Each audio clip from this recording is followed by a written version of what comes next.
Selamat pagi, selamat datang di bacaan hari ini, hari Senin tanggal 17 Januari tahun 2022. Selamat datang di bacaan harian, bacaan umum untuk semua zodiak. Ambil hanya jika resonate, silakan lihat description box di bawah video ini untuk rangkuman bacaan hari ini. Teman-teman, kita lihat dari chart astrologi, bulan masih ada di Cancer tentunya karena kita menjelang besok bulan purnama di Cancer, tepatnya hampir pukul 7 pagi waktu Indonesia bagian barat.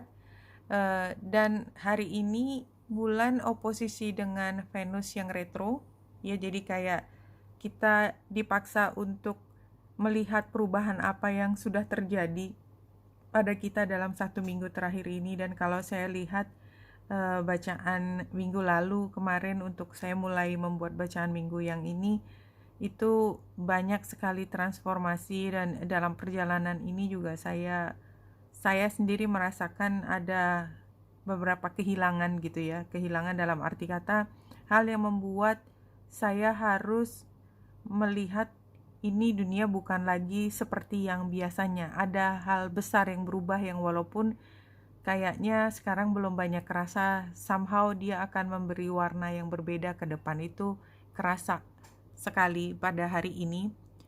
Dan juga pada pukul 12 siang waktu Indonesia bagian barat tadi, bulan juga trine dengan Neptunus, yang artinya kita paham bahwa semua perubahan yang sudah terjadi dalam 1 minggu terakhir, bahkan lebih jauh daripada itu 2 tahun terakhir, atau mungkin lebih jauh lagi kalau kita kontemplasi tentang perjalanan hidup kita, itu memang adalah satu perjalanan yang diberikan kepada kita, mau tidak mau, suka tidak suka. Ya, setiap orang punya jalannya sendiri. Somehow itu yang saya rasakan, dan ini semakin mengental perasaan ini di malam hari ketika bulan oposisi dengan matahari, dan matahari pada saat ini conjunction dengan Pluto. Sebenarnya dari kemarin, dan perubahan itu tidak hanya dilihat dari Venus yang mundur, tapi matahari yang mengenai Pluto. Dan pada saat ini tanggal 17 ya, tanggal 16 itu bulan berada di derajat sebelum Pluto. Tanggal 17 ini dia berada di setelah Pluto, dan seperti biasa saya sudah menyampaikan bahwa di mana yang lebih di depan daripada yang lain itu punya cerita yang berbeda ya.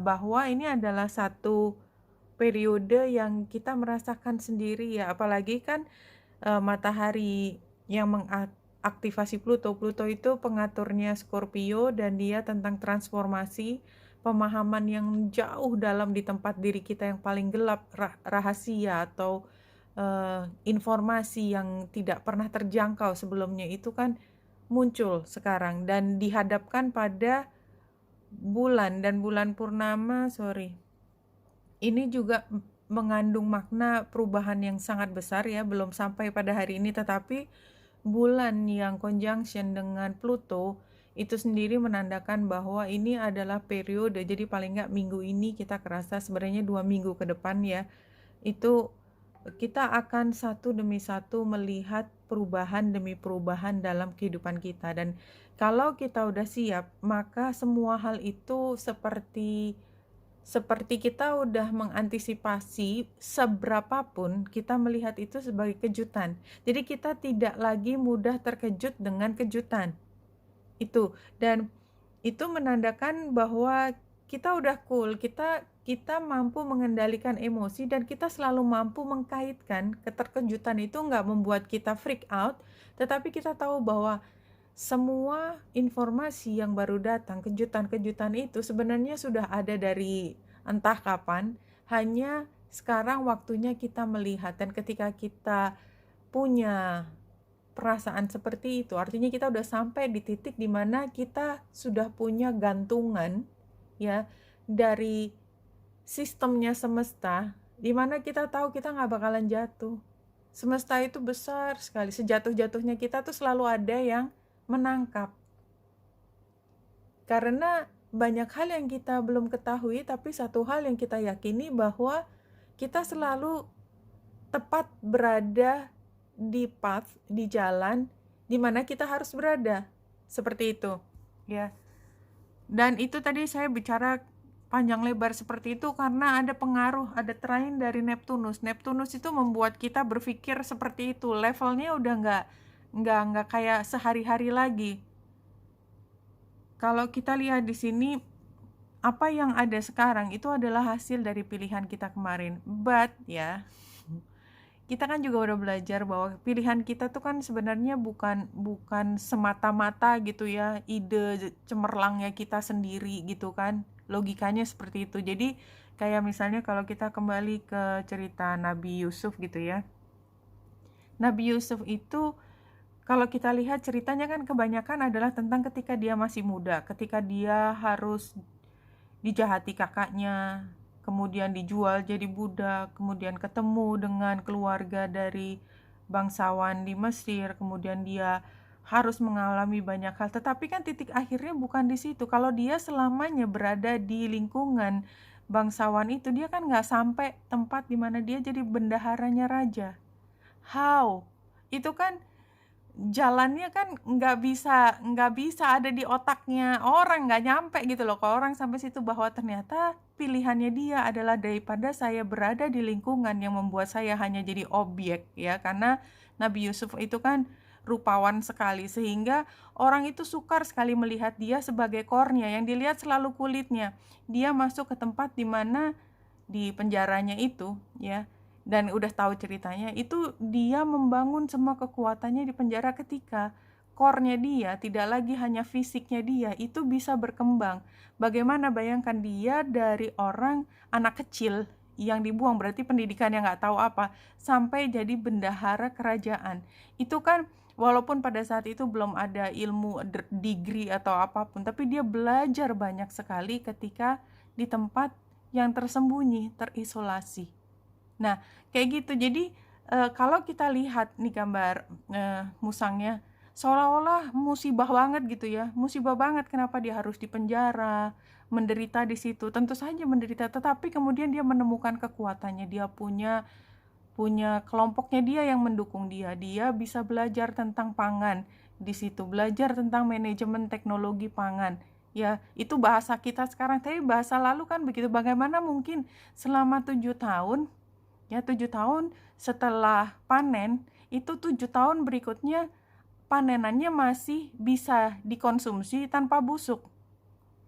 Pada saat itu belum ada institut teknologi seperti itu kan, belum ada, tapi somehow dia tahu bagaimana mengelola hal tersebut.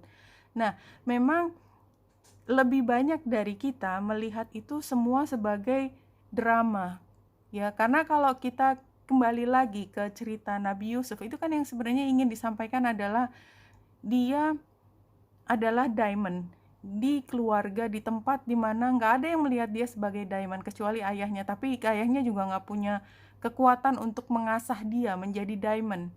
Somehow kalau dia mau menjadi diamond ya menjadi diamond gitu ya.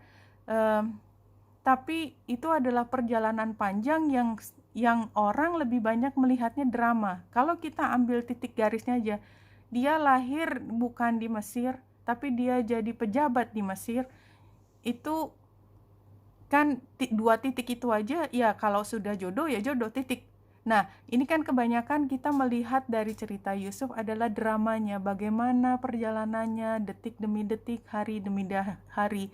Itu yang sebenarnya ingin disampaikan di kartu yang kanan ini, bahwa apapun perjalanan kita ke arah manapun ya, itu kita selalu lebih cenderung melihatnya sebagai drama dibandingkan bahwa kita sedang jalan lempeng nih, nggak pakai emosi, kita sedang jalan di jalannya yang sudah disiapkan buat kita tinggal ngejalanin aja. Susah banget kan, apalagi ketika kita menemukan ternyata jalan yang kita temui itu susah banget gitu ya. Kita tiap hari dimarahin sama bos dan lain sebagainya. Ya seperti itu. Guardian of Thought. You may be called upon to be a spokesperson for a cause close to your heart. Iya, jadi kalau di sini kayaknya somehow ya, dan ini juga kalau menurut saya adalah periode dimana kita punya kesadaran lebih tinggi, dan kalau kita melihat teman-teman kita yang lebih ketarik ke drama, dan tadi yang saya bilang, kalau kita hanya melihat 2 titik bahwa kita memang arahnya ke situ, seberapapun sukarnya, dan kita punya kebijaksanaan itu, maka kita mampu menenangkan siapapun yang berjalan di jalan tersebut, yang di jalan berkerikil itu, untuk terus bersabar. Just keep going, karena belum sampai ke tujuan, itu kayaknya. Tapi kita punya mulut itu untuk menjelaskan, untuk menenangkan, nggak harus menjelaskan persis panjang lebar gitu, enggak. Karena setiap orang itu punya cara komunikasi sendiri, tapi yang penting menenangkan dia, membuat dia terus bertahan, surviving hari demi hari. Afirmasi ini ya, seperti ini kan penggambarannya dia melihat ke atas, jadi kayak divination, dan gambar bulan itu kan waktu, hari demi hari dijalani, dan kita selalu melihat pada yang memiliki semesta. Dan ini kan kartu masa lalu. Kartu masa sekarangnya adalah love life. Ini adalah hidup yang penuh cinta. Apapun itu, kita lahir karena cinta, dan karena cinta juga kita mengalami kehidupan ini ya, berbagai bentuk. Dan apa yang sudah menjadi perjuangan kita bayarkan, itu sekarang dikembalikan kepada kita, tergantung dari tabungan kita tadi, perjuangan kita. 4 kartu.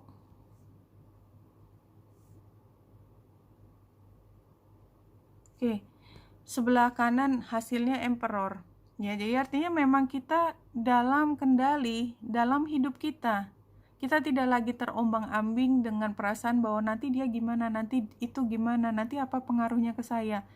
Kita nggak mikir gitu. Kita tuh ada di tali yang gantungannya itu titiknya bukan di banyak orang yang membuat kita terombang-ambing kanan kiri. Kita tahu persis kemana kita, atau pendulum itu jalannya kemana, itu yang gerakin ada gitu, dan itu yang maha besar. Jadi kalau kita lihat di sini, situasinya kita menunggu, karena kita belum tahu situasinya, kejutan kita ke depan apa. Jadi kita nunggu apa sih gitu ke depan. Ini tantangannya kayak hampir give up ya. Kalau saya melihat hampir give up, sudahlah, kayak dibikin tidur gitu, harapan itu dibikin tidur. Kemudian kalau ini, jadi jangan buru-buru, ini saran ya, karena tempatnya saran. Jangan buru-buru, jangan terlalu berpikir-pikir ya, have fun aja, nikmati hari ini, nggak usah ini besok gimana ya, ini nanti gimana ya. Jadi semua rasa jittery itu dilepaskan supaya kita bisa punya kendali terhadap kehidupan kita. 1 kartu terakhir dari Messages from Spirit untuk menutup bacaan hari ini.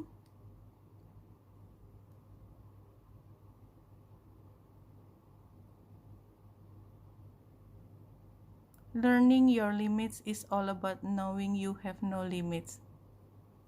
This is so beautiful.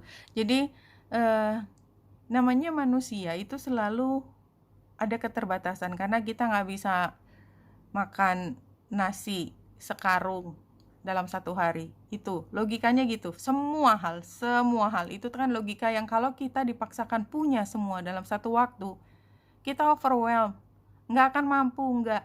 Jadi kita harus mampu memanage apa yang masuk ke kita, apa yang kita manfaatkan, kapan kita mau diet, kapan kita mau puasa, kapan kita mau makan lebih banyak satu zat tertentu supaya kita lebih sehat, dalam misalnya dalam pandangan kita mata ya, apa yang membuat supaya kulit kita lebih halus, kayak gitu ya. Apapun itu kan kita belajar tentang kita butuh sesuatu dari luar, tetapi dalam jumlah terbatas. Dengan kita mengetahui tidak berlebihan, maka kita tidak akan pernah punya kekurangan, karena kita tahu kapan ngaturnya, kayak DJ ya. Kayak DJ, kapan naikin suara, kapan nurunin, dan semuanya akan berjalan dengan harmonis dan cantik kehidupan kita, dan kita tersenyum setiap saat. Nggak pernah tiba-tiba yang satu kekerasan bassnya, kemudian itu juga nggak ada harmoninya sama sekali, karena kita nggak punya kendali. Ya kembali lagi, kita akan punya kendali kalau kita tahu kapan kita harus meningkatkan sesuatu, kapan kita harus menekan sesuatu. Ya, tadi dalam arti kata, kapan kita makan enak ya, mungkin ketika pesta, kemudian kapan kita harus puasa, berapa lama kita makan enak ya. Dan kalau kita makan gitu kan, nggak mungkin kan logikanya kita makannya yang coklat terus gitu ya, karena coklat yang paling enak, kita nggak mau makan sayurnya, kan nggak, semua tetap harus ada balance-nya.